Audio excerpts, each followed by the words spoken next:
ಉಪ್ಪಿಗಿಂತ ರುಚಿ ಬೇರೆ ಇಲ್ಲ, ಒಪ್ಪಿಕೊಂಡೋರು ದಡ್ಡರಲ್ಲ. ಬಾರೋ ಅಪರೂಪದ ಮುಳ್ಳಂದಿ ಬಾಬಾ ಬಂದೇಣು. ಹಾಯ್ ಫ್ರೆಂಡ್ಸ್, ಎಲ್ಲರೂ ಹೇಗಿದ್ದೀರಾ? ನಮಸ್ಕಾರ. ತುಂಬ ದಿನ ಆದಮೇಲೆ ವೀಡಿಯೋ ಮಾಡ್ತಾಯಿದ್ದೀನಿ. ಇವತ್ತೇನಪ್ಪ ಅಂದರೆ ನಮ್ಮ ಅತ್ತಿಗೆ ಮನೆಯದು ಗೃಹ ಪ್ರವೇಶ. ಸೊ ಅದಕ್ಕೆ ವೀಡಿಯೋ ಮಾಡೋಣ ಅಂತ ಬಂದ್ವಿ. ಇವಳು ನಮ್ಮ ಅಕ್ಕನ ಮಗಳು, ಆಮೇಲೆ ಇವಳು ಅವರು ತಂಗಿ ಚಿಕ್ಕವಳು. ಸೊ ನೆಕ್ಸ್ಟ್ ವೀಡಿಯೋನ ನಮ್ಮ ಸೋನು ಕಂಟಿನ್ಯೂ ಮಾಡ್ತಾಳೆ. ಅಣ್ಣ ಸಖತ್ ಆಕ್ಟಿಂಗ್ ಮಾಡ್ತಿದ್ದೆ ಕಣ, ಕಲಾವಿದ ಕಣ. ನಮಸ್ಕಾರ ಕಣ, ನೀನು ಅದಕ್ಕಿಂತ ಮುಂಚೆ ಇವಳು ನಮ್ಮ ಅಕ್ಕನ ಮಗಳೇ ಇದು ರಂಗೋಲಿನ ಕಂಪ್ಲೀಟಾಗಿ ಬಿಡಿಸಿದ್ದು. ನನಗೆ ಕರೆದ್ಲು, ಬನ್ನಿ ಮಮ್ಮ ಇದಕ್ಕೊಂಚೂರು ಹೂವದಲ್ಲಿ ಏನಾದರೂ ಡೆಕೋರೇಷನ್ ಮಾಡಿಕೊಡಿ ಅಂತ. ಸೊ ಏನೋ ಹೂವನ್ನೆಲ್ಲ ಬಿಡಿಸಿ ಒಂದು ರೇಂಜಿಗೆ ಏನೋ ಹಿಂಗೆ ಕ್ಲಿಯರ್ ಮಾಡಿಕೊಟ್ವಿ. ಸೊ ಚಪ್ರ ಹಾಕೋಗಿದ್ರು, ಅದಕ್ಕೂ ಕೂಡ ಹೂವು ಎಲ್ಲ ಕಟ್ಟಿಟ್ಟೆ. ಸೊ ಹೇಗೆ ಕಾಣಿಸ್ತಿದೆ ಅಂತ ಹೇಳಿ. ಚೆನ್ನಾಗಿ ಮಾಡಿದ್ದೀನಲ್ವಾ? ಸೊ ಅದಾಯಿತು. ಆಮೇಲೆ ನೋಡಿದ್ರೆ ಎಲ್ಲ ಒಬ್ಬೊಬ್ಬರೇ ನೆಂಟರುಗಳು ಬರ್ತಾಯಿದ್ರು. ಒಬ್ಬರು ಸಿಂಗಾಪುರಿಂದ, ಇನ್ನೊಬ್ಬರು ಅಮೇರಿಕಾಯಿಂದ, ಒಬ್ಬರು ಆಫ್ರಿಕಾಯಿಂದ, ಎಲ್ಲರೂ ಬರ್ತಾಯಿದ್ರು. ಅಷ್ಟೊತ್ತಿಗೆ ನನ್ನ ಮಗ ಗಾಬರಿಯಿಂದ ನೋಡ್ಕೊಂಡು ಕೂತಿದ್ದ, ಏನೆಲ್ಲ ಹಿಂಗೆ ಬರ್ತಾರಲ್ಲ ಅಂತ.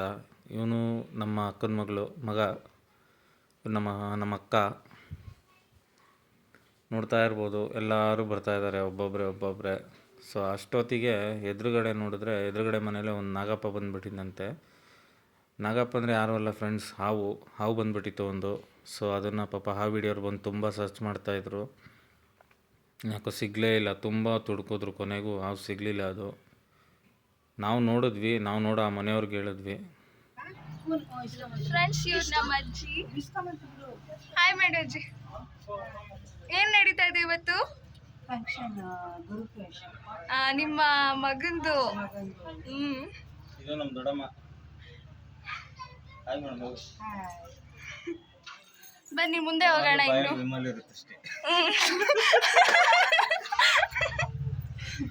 ನಿತ್ಯತೆ ನಿಮ್ದೊಂದು ಇಂಟ್ರೋ. ಸಾನು ಹಾಯ್ ಮಾಡ. ಇವರು ನಮ್ಮ ಅತ್ತೆ ಮಗಳು. ಚೆನ್ನಾಗಿದ್ದಾಳಲ್ವಾ? ಕಮೆಂಟ್ ಮಾಡಿ ಗೈಸ್, ಯಾರ್ಯಾರು ಚೆನ್ನಾಗಿದ್ರು ಅಂತ. ಬನ್ನಿ ಒಳಗೆ ತೋರಿಸ್ತೀನಿ. ನೋಡಿ, ಈ ಥರ ಎಲ್ಲ ಡೆಕೋರ್ ಮಾಡಿದ್ದಾರೆ ಇಲ್ಲೆಲ್ಲ. ಇವರು ನಮ್ಮ ಮಮ್ಮಿ, ಅಂದರೆ ನಮ್ಮ ಮಾಮಂಗೆ ಅಕ್ಕ. ಹಾಯ್ ಮಾಡಮ್ಮ. ನೋಡಿ, ಇಲ್ಲೆಲ್ಲ ಪೂಜೆ ನಡೀತಾ ಇದೆ. ಜಾಸ್ತಿ ಮಾತಾಡೋಕ್ಕಾಗಲ್ಲ. ಇವ್ರು ನಮ್ಮ ಶ್ರೀಧರ್ ಮಾಮ. ಹಾಯ್ ಮಾಡಿಬಿಡು ಬ್ಲಾಗಿಗೆ. ಹಾಂ, ಇವರು ನಮ್ಮ ಶ್ರೀಧರ್ ಮಾಮನ ಮಗ. ತೇಜಲ್ಲಿ ಹಾಯ್ ಮಾಡಪ್ಪ. ಶ್ರೀಧರ ಮಾಮನ ಮಗ. ಹಾಂ, ನಮ್ಮ ಮಾಮನ ಮಗ.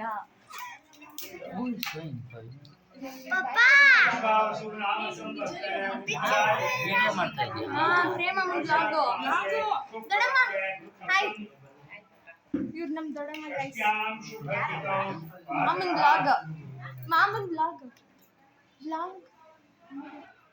ಏನಾಯ್ತು ಮಾತಾಡಿ. ಹಾಂ ಗೈಸ್, ಇವ್ರು ನಮ್ಮ ದೊಡ್ಡಪ್ಪ. ನಮ್ಮ ಮಾಮಂಗೆ ಏನಾಗಬೇಕು ಗೊತ್ತಿಲ್ಲ. ನೋಡಿ, ಹಾಯ್ ಮಾಡಿ ದೊಡ್ಡಪ್ಪ. ಅಣ್ಣ ಹೆಂಗಿದ್ಯಣ್ಣ? ಯಾಕಣ್ಣ ಸಣ್ಣ ಆಗ್ಬಿಟ್ಟಿದ್ಯಾ ಅಣ್ಣ? ಅಳ್ಬಿಡ ಕಣ, ಅಳ್ಬಿಡ ಅಣ್ಣ. ಯಾಕಣ್ಣ? ಒಂದ್ ನಿಮಿಷ ಕಣ್ಣೀರು ಒರ್ಸ್ಕೊಳ್ಳೋಣ. ಈಗ ತೆಗಿ. ಇವನೇ ನಮ್ಮ ಅಣ್ಣನ ಮಗ. ಯಾವಾಗಲೂ ಕೈಗೆ ಸಿಗ್ದಂಗೆ ಓಡಾಡ್ತಾ ಇದ್ದ. ಇವತ್ತು ಕುತ್ಕೊಳ್ಳಿ 2 ಅವರು ಅಂತ ಪೂಜೆಗೆ ಸರಿಯಾಗಿ ಕೂರಿಸಿದ್ದೀವಿ ಎಲ್ಲ ಸೇರಿಕೊಂಡು. ನಮ್ಮ ಹೊಟ್ಟೆ ಎಷ್ಟು ಉರ್ಸ್ತಾವ್ರೋ ಆ ಭಗವತ್ನ ನೋಡಿದ್ರೆ. ಸೊ ಅಷ್ಟೊತ್ತಿಗೆ ಊಟ ಬಂತು ನೈಟು. ಮನೆಯವ್ರಿಗೆ ಮಾತ್ರ ಹೇಳಿದ್ವಿ, ಯಾರು ಹೊರಗಡೆಯವರೆಲ್ಲ ನಾಳೆ ಬೆಳಿಗ್ಗೆ ಬರ್ತಾರೆ. ಸೊ ಅಷ್ಟೊತ್ತಿಗೆ ನಮ್ಮ ಅಕ್ಕವ್ರು ಸ್ವಲ್ಪ ಎಲ್ಲೋ ಬೇರೆ ಕೆಲಸ ಇತ್ತು, ಹೋಗಿ ಬರಬೇಕು, ನಾನು ಬೆಳಿಗ್ಗೆ ಬರ್ತೀನಿ ಅಂತ ಹೇಳಿದರು. ಸೊ ಅದಕ್ಕೆ ಫಸ್ಟ್ ಅವ್ರಿಗೆ ಊಟ ಬಡಿಸಿದ್ವಿ. ಆಮೇಲೆ ಮಕ್ಳುಗಳು ಅಷ್ಟೇ ಅಲ್ವಾ, ಅಲ್ಲೇ ತುಂಬ ಟೈಮ್ ಆಗೋಗಿತ್ತು.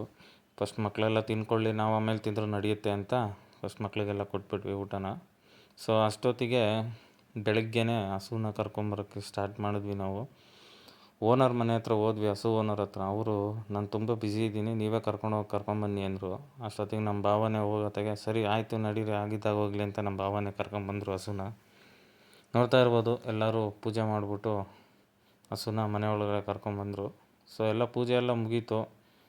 ನಮ್ಮ ಭಾವ ಮತ್ತೆ ಓನರ್ ಮನೆಗೆ ಹಸು ಕಟ್ಬರೋಣ ಅಂತ ಹೊರಡ್ತಾಯಿದ್ರು. ನಾನು ಹಂಗೆ ಸೈಡಲ್ಲಿ ನಿಂತ್ಕೊಂಡು ಬೆಳಗ್ಗೆನೇ ಇದು ರೆಡಿಯಾಗಿ ಬಂದು ಒಂದು ಸೆಲ್ಫಿ ವಿಡಿಯೋ ಮಾಡ್ಕೋತಾ ಇದ್ದೆ. ಒಂದು ನಮಸ್ಕಾರನೂ ಹಾಕ್ಕೊಂಡು ಸರಿ ಇನ್ನೇನು ಮೇಲೆ ಹೋಗೋಣ ಅಂದರೆ ನಮ್ಮ ಭಾವ ಸಾಕು ವೀಡಿಯೋ ಮಾಡ್ಕೊಂಡಿದ್ದು ಹಸು ಬಿಟ್ಟು ಬರೋಣ ಅಂತ ಕರ್ಕೊಂಡು ಹೋದ್ರು. ಹಸುನ ಬಿಟ್ಟು ಬಂದ್ವಿ. ಅಷ್ಟೊತ್ತಿಗೆ ಒಳಗಡೆ ಪೂಜಾರು ಬಂದಿದ್ದರು, ಸತ್ಯನಾರಾಯಣ ಪೂಜೆಗೆ ರೆಡಿ ಮಾಡ್ಕೊತಾಯಿದ್ರು. ಇವಳೇ ನೆನ್ನೆ ನೈಟು ಪೂಜೆಯಲ್ಲಿ ಕೂತಿದ್ನಲ್ಲ ಅವ್ರ ತಂಗಿ ನೋಡ್ರಿ, ಮದುವೆ ರೆಡಿ ಆದಂಗೆ ರೆಡಿ ಆಗವಳೆ. SLC ನೋಡಿದ್ರೆ ಕಡಿಮೆ ಮಾರ್ಕ್ಸ್ ತಗೊಂಡವಳು. ಅದಕ್ಕೆ ನೆಕ್ಸ್ಟ್ ಮಂತ್ ಮದುವೆ ಮಾಡೋಣ ಅಂತಿದ್ದೀವಿ ಅವಳಿಗೆ. ಸಾರಿ, ಸುಮ್ಮನೆ ಹೇಳಿದ್ದು. ಕಾಲೇಜಿಗೆ ಅಡ್ಮಿಷನ್ ಮಾಡಿದ್ದೀವಿ. ಇನ್ನೊಂದು 2 ವಾರದಲ್ಲಿ ಮತ್ತೆ ಕಾಲೇಜಿಗೆ ಹೋಗ್ತಾಳೆ. ಹಿಂದೆ ನೋಡ್ತಾ ಇರ್ಬೋದು ನನ್ನ ಹೆಂಡ್ತಿ ಫುಲ್ಲು ರೆಡಿ ಮಾಡ್ತಾ ಇದ್ದಾಳೆ ಅವಳನ್ನ. ಇಲ್ಲಿ ನಮ್ಮ ಅತ್ತೆ ಹೂವು ಕಟ್ತಾ ಇದ್ದಾರೆ. ಇವನು ನಮ್ಮಣ್ಣ ಚಿಕ್ಕಣ್ಣ ಇದ್ದಾರಲ್ಲ, ಚಿಕ್ಕಣ್ಣನ ಮಗ. ಇವರೇ ನಮ್ಮ ಅತ್ತಿಗೆ, ಇವರೇ ಈ ಮನೆ ಓನರು. ಇವರು ಅವರಿಬ್ಬರು ಮಕ್ಕಳವರು. ಅಷ್ಟೊತ್ತಿಗೆ ಹೊರಗಡೆ ಬಂದು ನೋಡಿದ್ರೆ ನಮ್ಮ ಅಣ್ಣನೂ ನಮ್ಮ ಅಕ್ಕನೂ ನಮ್ಮ ಹೆಂಡ್ತಿನೂ 3 ಜನನೂ ಏನೋ ಗುಸು ಅಂತ ಮಾತಾಡ್ತಾಯಿದ್ರು. ಏನು ಅಂತ ಕೇಳ್ಕೊಳ್ಳೋಷ್ಟರೊಳಗೆ ಎಲ್ಲ ಸುಮ್ಮನಾಗಿ ಹೋಗ್ಬಿಟ್ರು. ಇದೇನಪ್ಪ ಅರ್ಥನೇ ಆಗಲಿಲ್ಲ ನನಗೆ. ಸಿಸ್ಟರ್, ಇನ್ವೆಸ್ಟಿಗೇಷನ್ ಬಹಳ ಸೀರಿಯಸ್ ನಡೀತಾ ಇದೆ. ನಾನು ಇವ್ರನ್ನ ಕಂಡುಹಿಡಿಯಲೇಬೇಕು. ದಯವಿಟ್ಟು ಇವ್ರು ಯಾರು ಅಂತ ಹೇಳ್ತೀರಾ? ಇವ್ರು ಯಾರು ಏನು ಗೊತ್ತಿಲ್ಲ. ಸಿಸ್ಟರ್, ನನ್ನ ಪಾಡಿಗೆ ಬಿಡ್ತೀರಾ? ಮೈ ಸನ್. ಸೊ ಆಮೇಲೆ ಬೆಳಗಿನ ಉಪಹಾರ ಬಂತು. ಎಲ್ಲರೂ ಬೆಳಗ್ಗೆ ಬಂದವರು ಒಬ್ಬೊಬ್ಬರೇ ಬಂದು ತಿನ್ಕೊಂಡು ಹೋಗ್ತಾಯಿದ್ರು. ಅಷ್ಟೊತ್ತಿಗೆ ನೋಡಿ, ಇದು ಬ್ಯಾಂಗ್ಳೂರಿಂದ ನಿಮ್ಗೊಂದು 25 ಕಿಲೋಮೀಟ್ರ್ ಆಗುತ್ತೆ. ಬನ್ನರ್ಘಟ್ಟ ಚಂಪಕಧಾಮ ಸ್ವಾಮಿ ದೇವಸ್ಥಾನ ಎಲ್ರಿಗೂ ಗೊತ್ತಿರುತ್ತೆ. ನ್ಯಾಷನಲ್ ಪಾರ್ಕ್ ರೋಡು ತುಂಬ ಚೆನ್ನಾಗಿರುತ್ತೆ. ನೋಡಿ, ಇಷ್ಟು ಬೆಳಗ್ಗೆನೇ ಜನ ಬೆಟ್ಟ ಹತ್ತುತ್ತಾ ಇದ್ದಾರೆ. ಒಳಗಡೆ ಹೋದರೆ ಸುವರ್ಣಮುಖಿ ಕಲ್ಯಾಣಿ ಇದೆ. ಅಲ್ಲಿ ಉದ್ಭವ ಆಂಜನೇಯ ಸ್ವಾಮಿ ಗುಡಿ ಇದೆ ಕಲ್ಯಾಣಿ ಒಳಗಡೆನೇ. ಸೊ ತುಂಬ ಚೆನ್ನಾಗಿದೆ. ಈ ಕಡೆ ಬನ್ನರ್ಘಟ್ಟ ಕಡೆ ಬಂದರೆ ಈ ದೇವಸ್ಥಾನ ವಿಸಿಟ್ ಮಾಡಿ. 1 ಡೇ ಟ್ರಿಪ್ ಮಾತ್ರ ತುಂಬ ಚೆನ್ನಾಗಿರುತ್ತೆ ಇಲ್ಲಿ. ಅಷ್ಟೊತ್ತಿಗೆ ಊಟ ಆದಂಗೆ ನಮ್ಮ ಅಣ್ಣ ಪ್ಲೇಟ್ಗಳನ್ನೆಲ್ಲ ತೆಗೆದು ಆ ಕಡೆ ಇಡ್ತಾ ಇದ್ದ. ಸೊ ಇಲ್ಲಿ ನೋಡ್ತಾ ಇರ್ಬೋದು, ಇವರು ನಮ್ಮ ಅತ್ತೆ, ಆ ಕಡೆ ಇರೋದು ನಮ್ಮ ಅತ್ತೆ ಮಗ. ಇವರು ನಮ್ಮ ಅಣ್ಣವರ ವೈಫು. ಅವನು ಚಿಕ್ಕವನು ಸೋನು ಅಂತ. ಇವನು ಅದೇ ಗೊತ್ತಲ್ಲ ನಮ್ಮ ಅಣ್ಣನ ಮಗ. ಹಣ ಬಂದ ಏನೋ ಅದು ಚಿಕ್ಕ ಹುಡುಗರ ತರ ಅಣೆಬೆಂದೆ. ನೋಡ್ತಾ ಇರ್ಬೋದು, ಇವಣ್ಣ ಒಂದೇ ಏಟು ಬೂದ್ಗುಂಬ್ಳಕಾಯಿ ಮನೆ ದೃಷ್ಟಿ ಆಗ್ಬಾರ್ದು ಅಂತ ಕೈ ಕೊಟ್ಟರೆ ಒಂದೇ ಏಟು 2 ಹೋಳು ಮಾಡಾಕ್ಬಿಟ್ರು. ಸೊ ಅಷ್ಟದ್ದು ಗುರ್ತು ಎತ್ಕೊಂಡು ಮನೆಗಿಡೋಕ್ಕೆ ಅಂತ ಹೊರಟ್ರು ಅವರು. ಸೊ ಅಷ್ಟೊತ್ತಿಗೆ ನಾನು ಮೇಲ್ಗಡೆ ಬಂದೆ. ನೋಡಿದ್ರೆ ಹೆಣ್ಮಕ್ಳುಗಳು ಸಾಮ್ರಾಜ್ಯ ಆಗ್ಬಿಟ್ಟಿತ್ತು. ಎಲ್ಲರೂ ಸತ್ಯನಾರಾಯಣ ಸ್ವಾಮಿ ಕಥೆನ ಕ್ಲೀನಾಗಿ ಕೇಳಿಸ್ಕೊತ ಕೂತಿದ್ರು. ಏನೋ ಒಂದು 2 ಅಧ್ಯಾಯ 3 ಅಧ್ಯಾಯ ಕೇಳೋಣ ಅಂತ ಒಳಗೆ ಹೋಗಿ ನೋಡಿದ್ರೆ ಜಾಗನೇ ಇಲ್ಲ. ಎಲ್ಲಂತ ಹೋಗಿ ಕೂತ್ಕೊಳ್ಳೋಣ ಹೇಳಿ. ನೋಡಿ, ಬರೀ ಹೆಂಗಸ ಸಾಮ್ರಾಜ್ಯನೇ.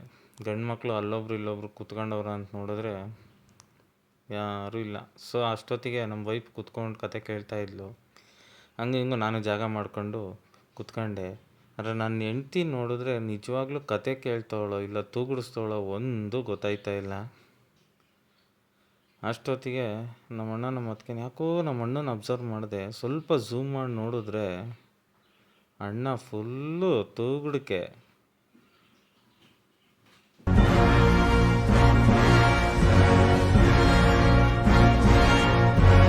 ಅಷ್ಟೊತ್ತಿಗೆ ಮಧ್ಯಾಹ್ನ ಆಗೋಯ್ತು. ಪೂಜೆ ಎಲ್ಲ ಮುಗಿಯೋಷ್ಟೊಳಗೆ ಎಲ್ಲರೂ ಬಂದರು. ಇಲ್ಲಿ ನೋಡ್ತಾ ಇರ್ಬೋದು, ನಮ್ಮ ಅಕ್ಕ, ನಮ್ಮ ಅಕ್ಕನ ಮಗ, ಆಮೇಲೆ ನಮ್ಮ ಭಾವ ಎಲ್ಲರೂ ಬಂದಿದ್ದರು.